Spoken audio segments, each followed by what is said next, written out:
nama saya Giral Gersana Nurul dengan nomor peserta mahasiswa 1214210021071 program studi keperawatan Fakultas Kesehatan Universitas Kristen Indonesia Maluku. Di sini saya akan memaparkan materi tentang anatomi fisiologi sistem integumen. Definisi dari sistem integumen adalah seluruh tubuh manusia bagian terluar terbungkus oleh suatu sistem yang disebut sebagai sistem integumen.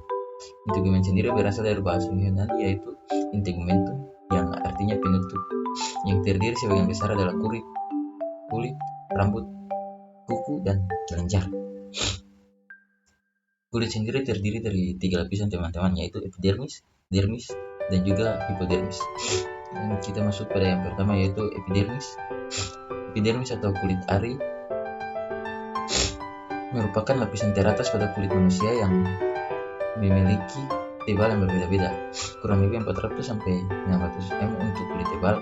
Kulit ini pada telapak tangan dan kaki, dan 75 sampai 150 mm untuk kulit yang tipis, kulit selain telapak tangan dan kaki, dan juga memiliki rambut.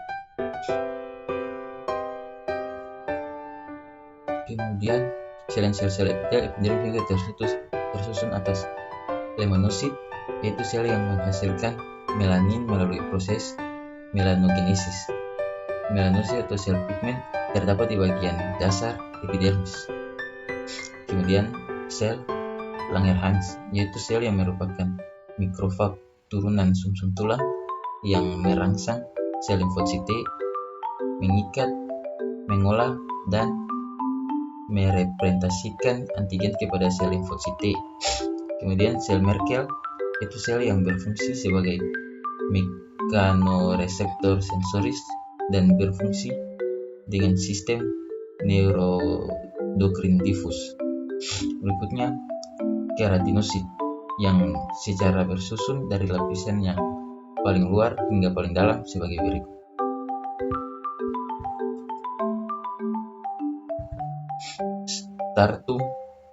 Stratum corneum atau lapisan tanduk terdiri atas 15-20 lapis sel gepeng tanpa inti dengan sitoplasma yang dipenuhi keratin.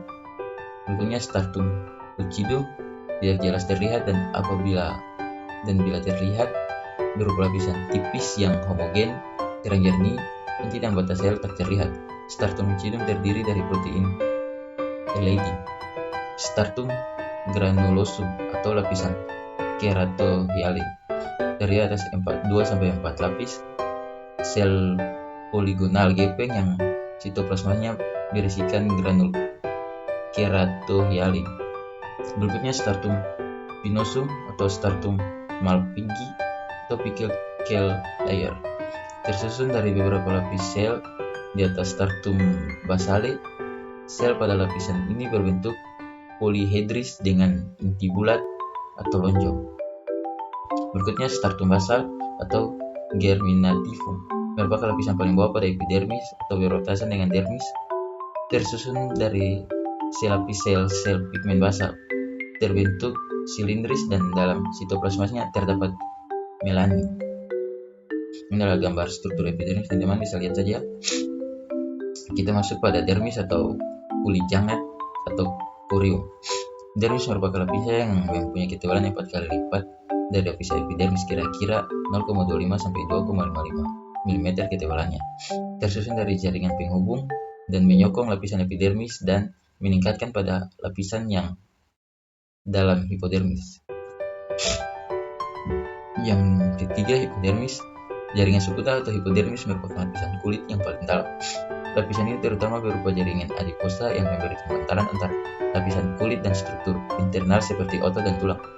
Banyak mengandung pembuluh darah, pembuluh limfe, dan saraf. Juga terdapat gulungan kelenjar keringat dan basar dari folikel rambut.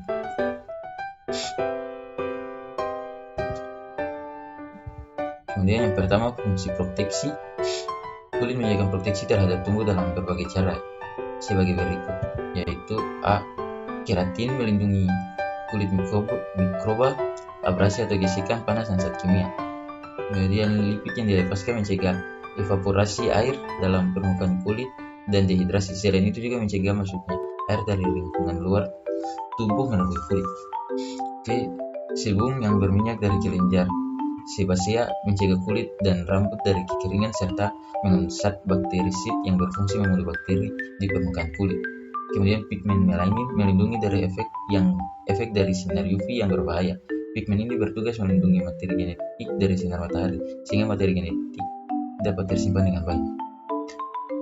Selain itu ada sel-sel yang berperan sebagai sel imun dalam yang protektif. 2. Fungsi absorpsi. Kulit tidak bisa menyerap air, tapi bisa menyerap material larut lipid seperti vitamin A, D, E, dan K. Kemudian obat-obatan tertentu, oksigen, dan karbon dioksida. Yang 3. Fungsi ekskresi. Kulit juga berfungsi dalam ekskresi dengan perantara dua kelenjar eksokrinnya, yaitu kelenjar sebasea dan kelenjar kirnya. Kulit juga berfungsi dalam ekskresi dengan perantaraan dua kelenjar eksorsinya. Yang 4. Fungsi persepsi. Kulit mengandung ujung-ujung saraf sensorik, epidermis, dan subkutan. Yang 5. Pengaturan suhu tubuh atau termoregulasi.